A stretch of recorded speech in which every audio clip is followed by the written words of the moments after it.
Hola, extiendo un saludo cordial a todos mis amigos de YouTube y suscriptores que están aquí en la página web de la academia.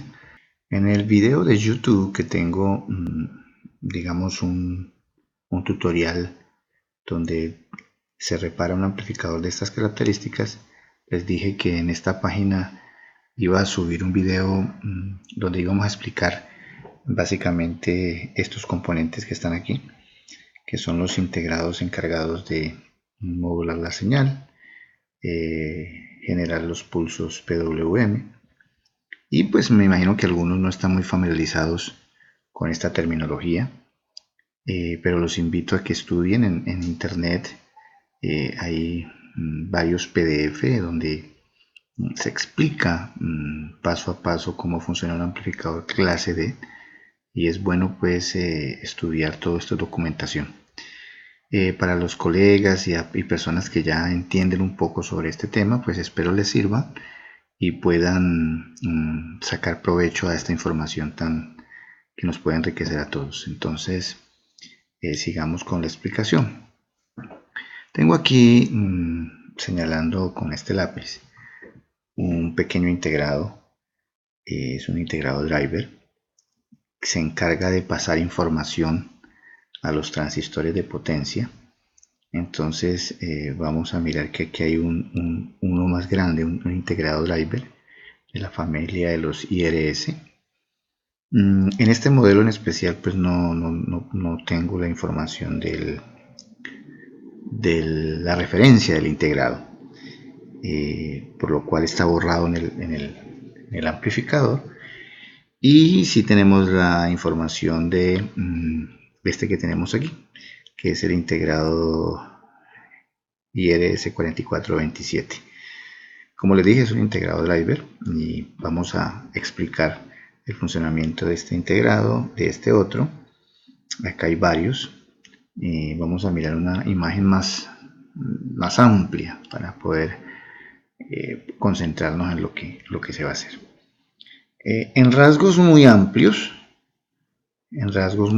podemos decir que un amplificador clase D lo que hace es modular una señal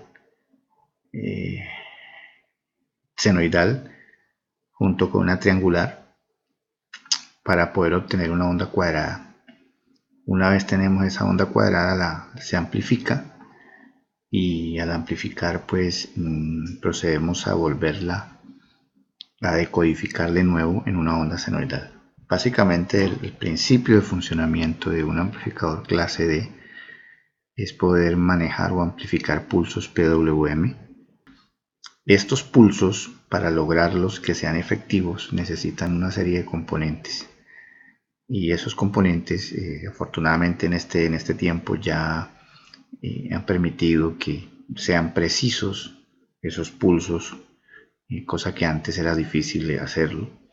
Por eso apenas hasta hace 10, 15 años, y en nuestro país hasta hace 5 o 6 años, se viene incursionando mucho en los amplificadores clase D. Bueno, entonces, antes de empezar a detallar o hablar de estos integrados, en su forma estructural, cómo funcionan, pues vamos a aclarar qué es esto integrado. Bueno, estos tres que están aquí, que estoy mostrando, son integrados de preamplificación. No son otra cosa sino integrados que manejan la señal de entrada de audio y a la vez la que hacen los filtrajes para el HPF, el EPF, y poder hacer los cortes de frecuencia. Este otro integrado que tengo aquí es un integrado que recibe esa señal preamplificada y la condiciona para mandarla en forma de onda triangular a estos integrados que están aquí, que son los integrados driver IRS. Entonces viene siendo como una especie de mezclador. Él retoma la señal de audio de los pre con una triangular para que llegue acá a este integrado y a este integrado. Tenemos este de aquí que es más grandecito. Esto es un microcontrolador o un PIC. Algunos amplificadores, por no decir la gran mayoría, de marca brasilera, trabajan con PIC, y no solamente de marca brasilera. Hay muchos amplificadores que ahora están optando por programar los integrados para generar las frecuencias que se necesitan. y poder así tener un muy buen funcionamiento en la etapa de amplificación. Entonces esta parte de aquí, toda esta sería la etapa de amplificación. Tenemos las bobinas, filtros pasabajos, que están compuestos por esto, como lo marco en el puntero, condensadores y bobinas. 3 filtros o 3 capacitores o condensadores electrolíticos que se necesitan, indispensables para tener el voltaje bien filtrado. Bueno, entonces vamos a entenderlo o vamos a retroceder desde una perspectiva más clara del audio para que entendamos este proceso. Bueno, tenemos aquí en la imagen, la gráfica o en el vídeo que ustedes están viendo, el movimiento de un parlante. Ese movimiento se hace debido a que le está entrando una señal eléctrica. Vamos a activar aquí el puntero.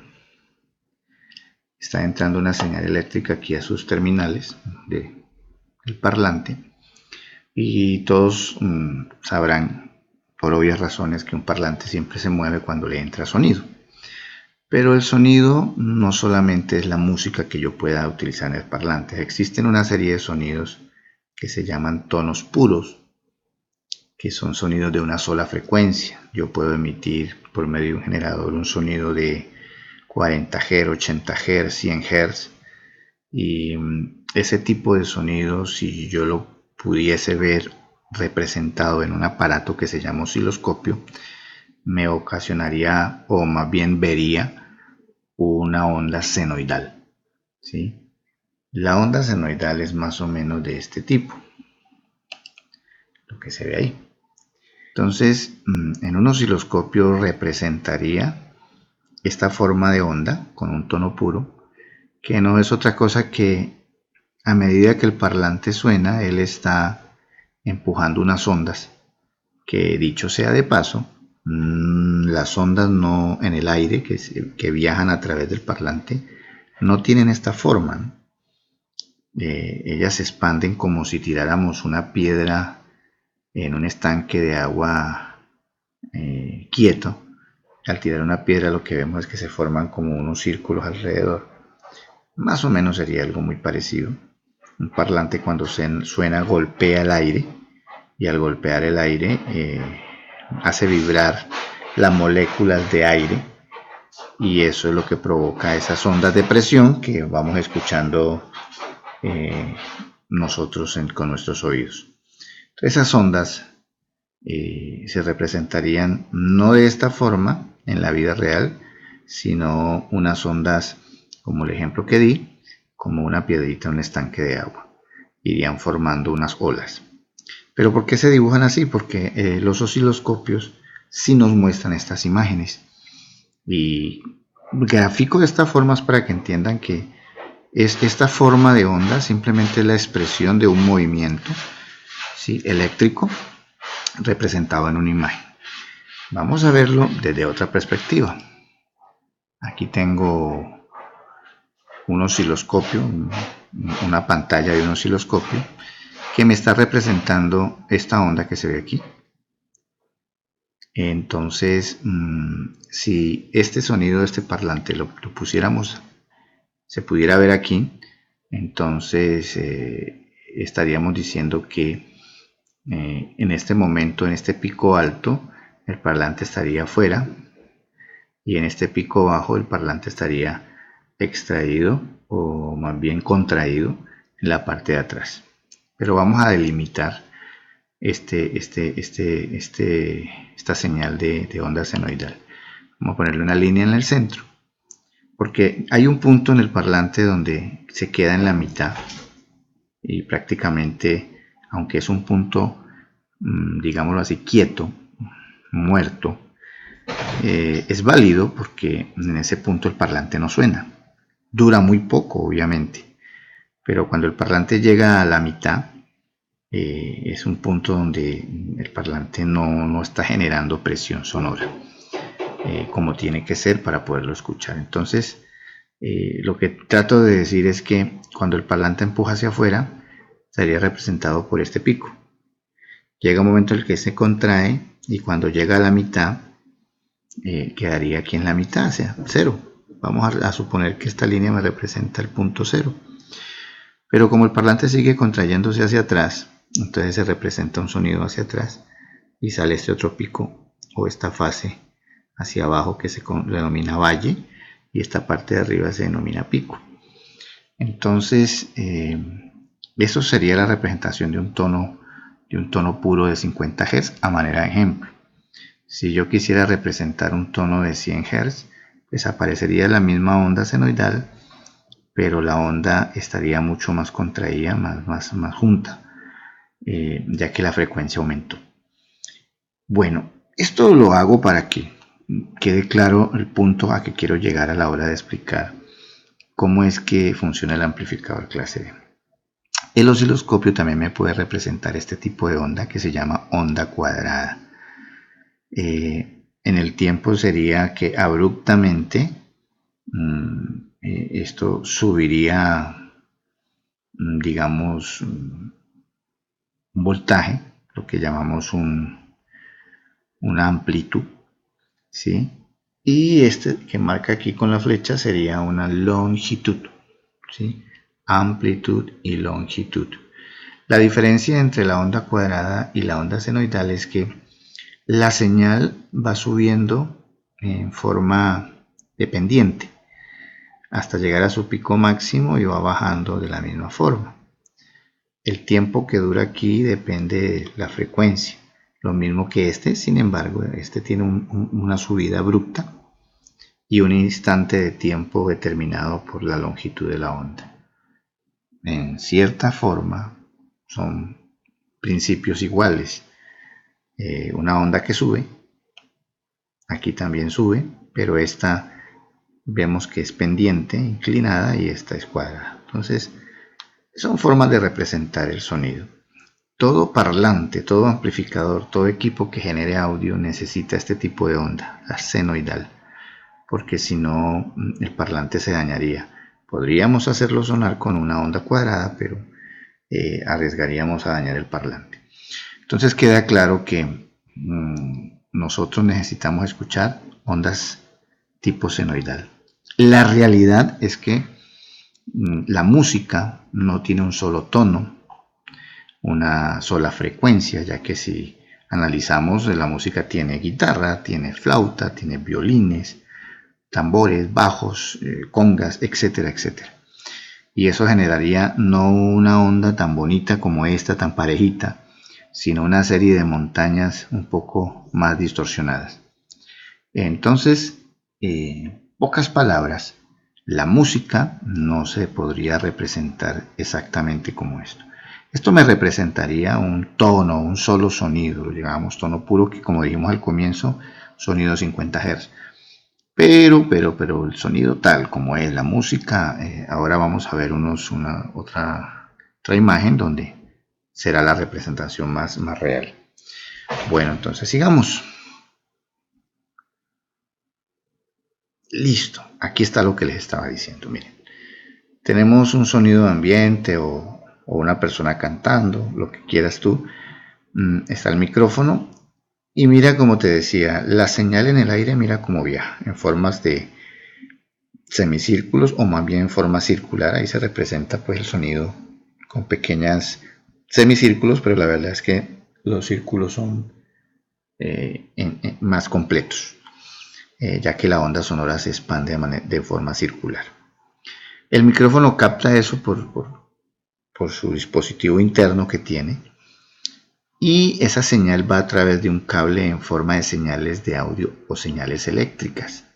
Como es música, mire que no se ve la onda tan pareja como la que vimos anteriormente, sino que vemos que sube de una forma pequeña, aquí sube más grande, aquí baja, vuelve y se encuentra con una pequeña pendiente, y ese es el sonido en la realidad, más o menos. Entra al amplificador de audio, que sería este, y lo que hace es que toma una señal pequeña y el amplificador, como su nombre lo dice, lo amplifica. Y por último llega el parlante en forma de vibración, ¿sí? De vibración, y llega a nuestros oídos. Ahora viene un punto importante.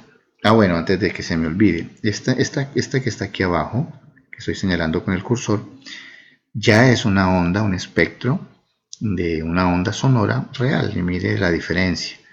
Eh, Se ve que hay partes más angostas, más anchas, pero esta es una onda de audio real.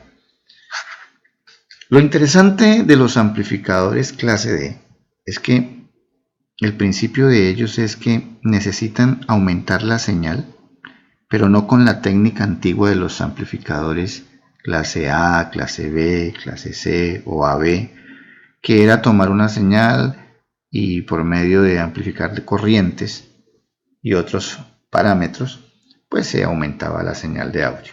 Los amplificadores clase D en términos generales hacen lo mismo, cogen una señal pequeña y la aumentan, pero esa señal pequeña, que es la señal de audio, tiene que ser transformada. Y vienen los conceptos de modulación para poder entender la amplificación clase D, viene el concepto de modulación y de mezcla.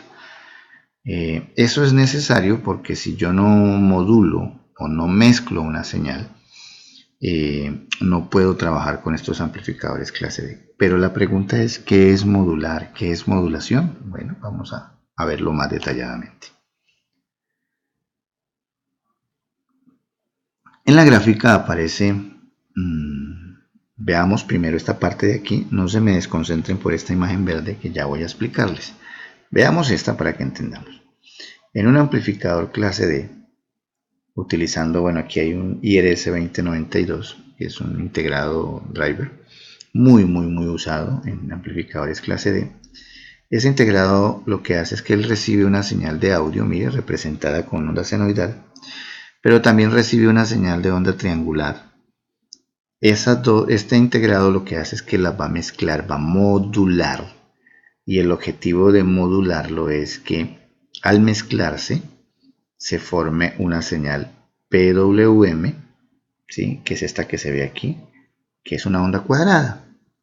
Ahora ustedes me dirán, ¿qué tiene que ver esta onda cuadrada con esto? Bueno, entonces ahora vamos aquí. Voy a poner el puntero láser para que quede más claro. Tenemos un comparador, en este caso sería un integrado, un circuito que hace la función de comparar precisamente. Y es, si yo genero una onda triangular y la interno, la inyecto en el comparador, él en su circuito interno lo que me va a hacer es que a la misma frecuencia que entró, a la misma frecuencia me saca. Es decir, si esta onda triangular tiene, un ejemplo, 100 Hz, acá va a haber 100 Hz, 100 pulsaciones por segundo.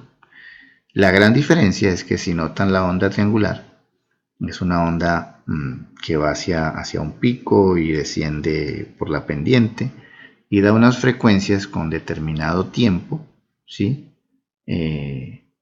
Y duración en su, digámoslo así, ancho de pulso.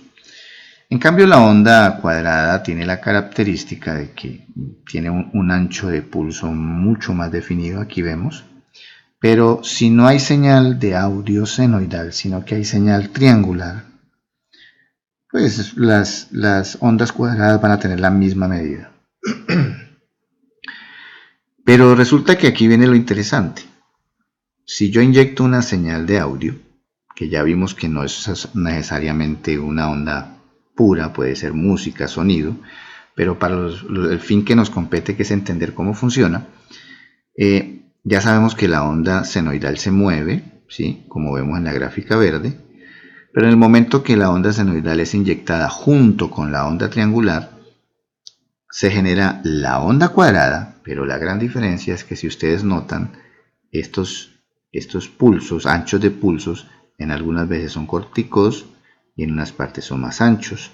Lo mismo que abajo tiene la misma medida, pero aquí vemos que hay unas más largas y unas más cortas. En otras palabras, esto se llama modulación. Vamos a entenderlo desde la otra perspectiva. Aquí está. Cuando hay música, vimos en el ejemplo anterior que el parlante se movía, la onda senoidal se aumentaba y se contraía, que es lo que está pasando aquí. Entonces, lo que hace el comparador es que a medida que entra la música, la señal audible, esto obviamente sucede a unas velocidades grandísimas y a unas frecuencias establecidas por la propia música y por la frecuencia de la onda triangular. Normalmente esta frecuencia es de 100 kHz o 100.000 Hz. Entonces lo que sucede aquí es que cuando la onda sube en amplitud, ¿sí? En amplitud, ¿sí? Vamos viendo que su pico va subiendo. Nótese que la onda cuadrada, el ancho de su onda se empieza a expandir. Y cuando la onda baja, se contrae, asimismo el ancho de banda se contrae. Por eso este sistema llamado PWM no es otra cosa que poder controlar una onda cuadrada dependiendo de la música que yo le esté inyectando, de la señal. Entonces, la onda triangular viene siendo una portadora y la onda senoidal la que manda la información. La onda portadora siempre va a tener una frecuencia establecida y la onda senoidal va a tener una frecuencia que depende de la información que esté entrando, si es música, si es voz, etcétera, etcétera. Ahora, el objetivo de tener estas señales de esta forma, ¿sí? Esta modulación,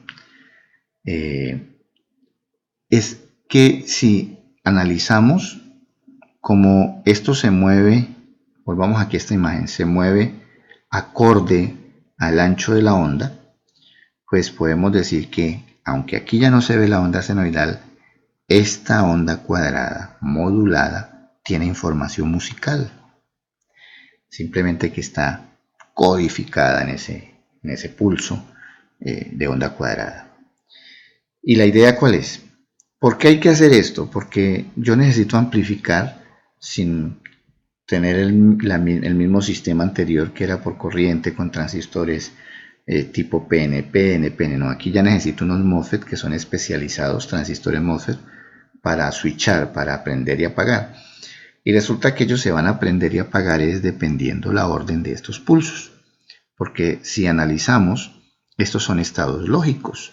Encendido y apagado. ¿Sí ves? Encendido y apagado.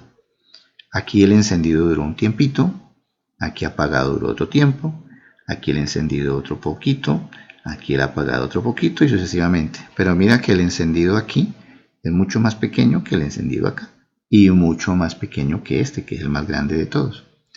Pero resulta que estos encendidos y apagados están así por la información que está dando la onda senoidal. Entonces vuelvo y repito, aquí viene escondido, por decirlo así, información musical. Entonces, llegando aquí a este punto, podemos decir que el integrado IRS 2092 hace la función de modular, ¿sí? Recibe la onda triangular, la onda senoidal, la modula, la forma en PWM y por último la inyectamos a los transistores MOSFET de potencia. Los transistores MOSFET van a coger esta señal exactamente y la van a amplificar tal como está aquí, pero más grande. Es decir, miren, aquí está pequeña, aquí está grande. Luego aparece un filtro, ¿sí? Un filtro pasabajos, que es el que se encarga de la información senoidal musical que hay aquí, extraerla, y cuando esta señal cuadrada atraviesa el filtro, ella no deja pasar la parte cuadrada, sino que me deja pasar la música que inicialmente tenía acá, o esta que tengo acá. De esa forma el parlante puede otra vez recuperar la información inicial y va a amplificar. Ese es el proceso de un amplificador clase T. Y espero lo hayan entendido de la mejor forma. Entonces sigamos. Una vez aclarado este punto, vamos al IRS 2092, que es el integrado que estamos hablando del modulador. Reitero, este integrado IRS 2092 que hace este proceso, vamos a verlo un poco más detallado. Aquí está el integrado que en su pata 14 y en su pata 11 serían las salidas de la onda cuadrada. Y van a haber dos transistores MOSFET que van a recibir esa señal. La explicación que doy aquí no trato pues de con este video que usted ya vaya a reparar directamente, pero sí la idea es que se haga una idea más clara de cómo funciona el amplificador. La Academia System Car Audio, ¿sí? Ofrece los cursos ya de pago, donde obviamente los videos son más completos, interactuamos con el alumno vía chat y explicamos ya de una forma mucho más continua y más profundo cómo funciona el amplificador clase D, con ejemplos de osciloscopio, análisis de falla, etcétera, etcétera. Sin embargo, con esta información sé que a muchos les voy a aclarar algunas dudas sobre estos amplificadores. Entonces, retomando el tema, tenemos que el IRS 2092 es un integrado que me va a generar por la 14 y por la 11 las señales de onda cuadrada. Simplemente que una va a empezar por el flanco superior, la otra va a empezar por el flanco inferior. Entonces vamos a hacer un dibujito aquí, más o menos. Por aquí empezaría acá arriba y por aquí empezaría acá abajo. Entonces, mientras este está arriba, este está abajo. Pues no me quedó muy derechito. Luego este baja y luego este se mantiene arriba. Y cuando este baja, este que se mantiene abajo sube. Entonces vemos que es la misma frecuencia por los dos lados, pero mientras uno está encendido, el otro está apagado. ¿Y cuál es la idea? De que el transistor MOSFET conmute un voltaje, este más B que está aquí. Ya sabemos, pues para los que creo que están viendo el video tienen idea, y para los que no, pues los invito a que repasen un poquito el funcionamiento de un transistor MOSFET, pues para no alargar tanto el video. Pero los que tienen más o menos idea ya, o que han estudiado mis videos anteriores, saben que esto funciona que con un pulso positivo esto se switchea acá, se forma como un puente. Entonces la idea es que este más B pase aquí, pero él no pasa si no le entra una información de un pulso positivo, y esa información del pulso positivo está aquí, mírenla. Entonces en el momento que esta señal llegue aquí por este flanco, este voltaje más B pasa aquí. Este, como está abajo, no lo prende, pero llegará un momento en que, como ven, esto no mantiene prendido, se va a apagar. Entonces esto se cierra y este voltaje ya no pasa. Pero en el momento que esto se apaga, este se prende.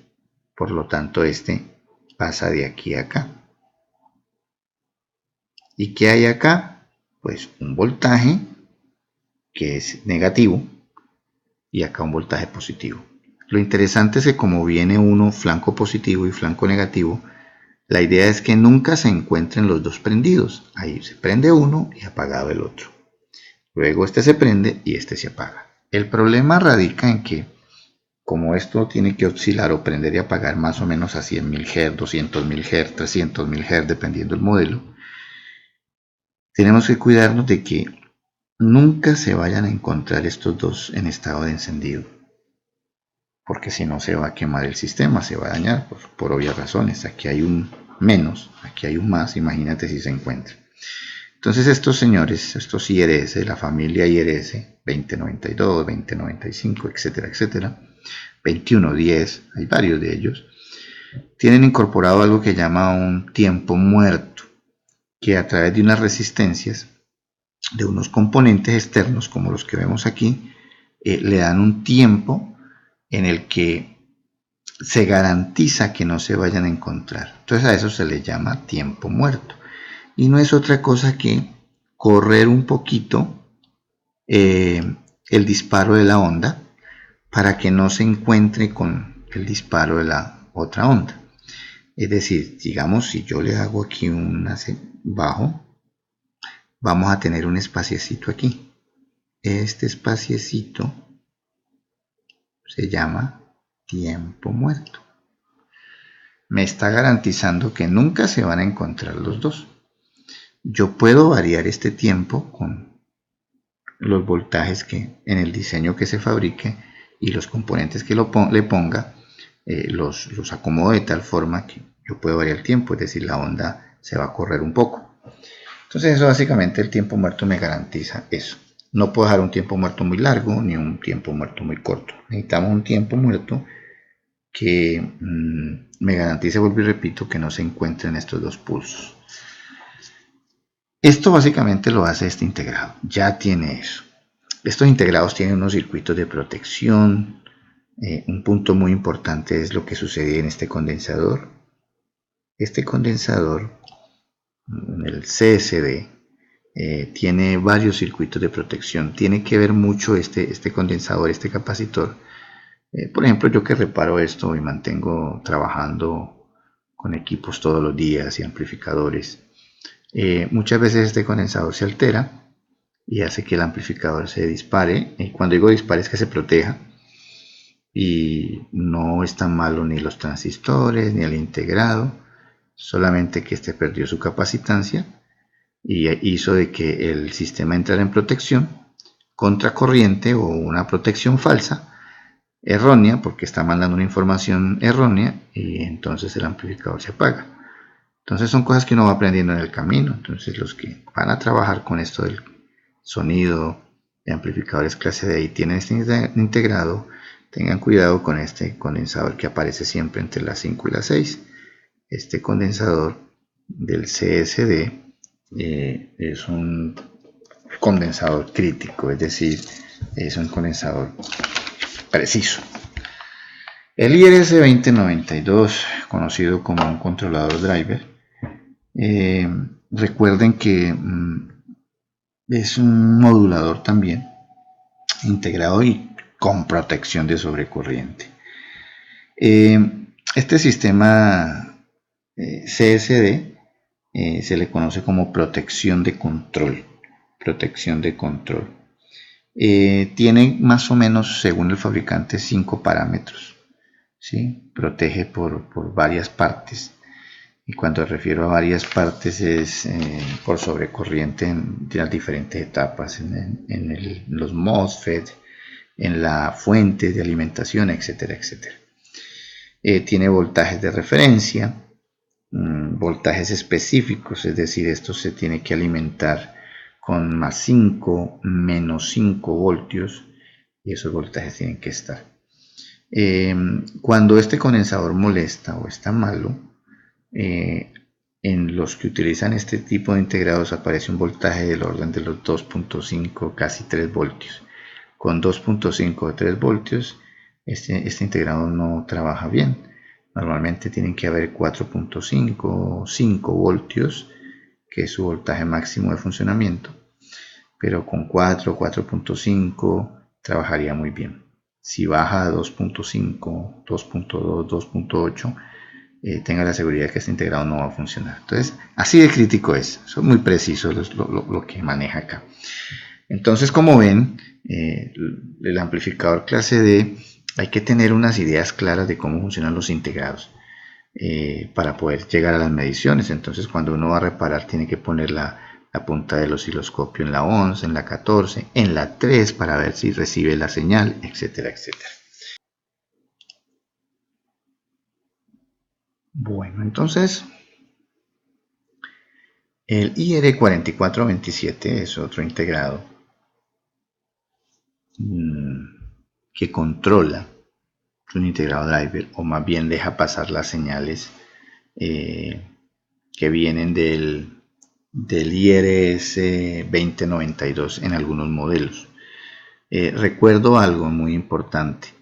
Este integrado no va en todos los amplificadores. Este integrado lo coloco aquí de ejemplo, el IR4427, porque es el que estaba en el primer plano, en el primer dibujo que les di, o la primera imagen del amplificador Sound Digital.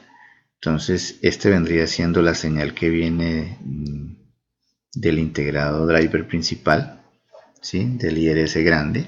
Este sería el IR4427, el más pequeño. Vamos a devolvernos para tener claro. Este que está aquí con el lápiz es el que voy a hablar. Este responde a la señal que le envía este. Este es el driver grande. No es el IRS2092, es otra referencia en este modelo. No tengo exactamente esa referencia porque, pues les comento, yo reparo estos amplificadores, pero me envían los integrados borrados. Simplemente les colocan una descripción para yo saber qué es el integrado que va ahí, pero no me dan la referencia. Este que está aquí, pues sí tengo la referencia porque ahí está escrita digamos, en la lámina. Entonces, retomando la imagen, estoy aquí. Entonces, miren que el IR4427 tiene dos paticas que reciben la señal de onda cuadrada que sale del IRS principal grande y vuelve y la pasa acá, ¿sí? Entonces, la idea de pasarla aquí, ¿sí? es proteger de que si hay un corto en los transistores de potencia, pues se dañará esto nomás, pero se protege esto. Por lo general, a veces se alcanza a dañar también. Y a la vez para garantizar que la señal pase lo más precisamente posible. Acuérdense que estamos hablando que la onda cuadrada que viene aquí viene a 100.000, 200, 300.000 Hz. Entonces es muy importante que esté integrado para amplificadores del orden de los 4.000, 5.000, 8.000, 12.000 watts, que son potencias muy elevadas, tengan protecciones y controladores lo más técnica posible para proteger el sistema y no vaya a haber un daño. Entonces, este señor casi siempre se daña cuando se queman los transistores de potencia. El técnico que no está acostumbrado a reparar amplificadores de potencia clase D o el que apenas empieza, es muy fácil que descubra que están en corto, porque cuando esto se daña se ponen cortos los MOSFET. Lo que no sabe es que cuando esto se daña hay que cambiar esto. Y muchas veces esto es fácil detectarlo, otras veces está en una tarjetica inclinada, parada dentro del amplificador, que le llamamos tarjeta driver. Entonces es importante tener ese conocimiento. En este caso tenemos el IR4427. No es un integrado realmente muy sencillo. Recibe la señal, la saca, necesita un B sub C más 15 voltios. Una masa, aquí estamos, entrada de corriente, una masa, chasis, negativo, tierra. Y él saca sus dos estados, altos y bajos, para poder que estos transistores enciendan, prendan y apaguen. Esta load o carga viene siendo el parlante. Pero veamos un poquito más a fondo lo que les estoy hablando. Aquí tengo un pequeño esquema, bosquejo. Este sería el IS2 y estos dos son los controladores driver de este integrado y estos serían los MOSFET, el parlante. Entonces, como vemos, la pata 14 y la pata 10 son los encargados de entregarle esta H1, que es este que está aquí, pues quiere decir que vienen unidos y lo entregan a la pata 2 y 4, que son las entradas. Por el lado de bajo, en la pata 2 y 4, las entradas del otro driver. Y ellos sacan por las 7 y las 5 la señal que va a las compuertas gate de los MOSFET que switchean el voltaje de power positivo, como expliqué anteriormente. Entonces, este switchea aquí, switchea acá. Este señor maneja los tiempos muertos para que me garantice que cuando ese voltaje, que normalmente ahí puede ser de 100, 120, 150 voltios, switchea aquí, no se vaya a encontrar con el negativo que está acá. Sería fatal que se encontraran tierra y 150 voltios. Entonces, como ven, pues no es tampoco tan complicado, pero sí hay que entenderlo. Hice un pequeño acercamiento del plano para que quede más claro. Mire que intervienen diodos Zener, condensadores. En este IS2 son súper importantes estos filtros porque me determinan la efectividad del amplificador. No se les olvide que en los amplificadores clase D cualquier alteración en el Zener, en el filtro, en una resistencia, causa que esto trabaje mal. O sea que no se fíen de que no se vea quemado nada. Aquí es muy dispendioso medir componentes. Normalmente son componentes de precisión se acercan lo más posible a la realidad lo que dicen, y los voltajes tienen que ser lo más precisos. Entonces espero les haya servido este pequeño resumen, pero sé que van a incrementar un poco más su conocimiento. Muchas gracias por su atención y estaremos viéndonos en otro tutorial de la Academia System Car Audio. Hasta la próxima. Chao.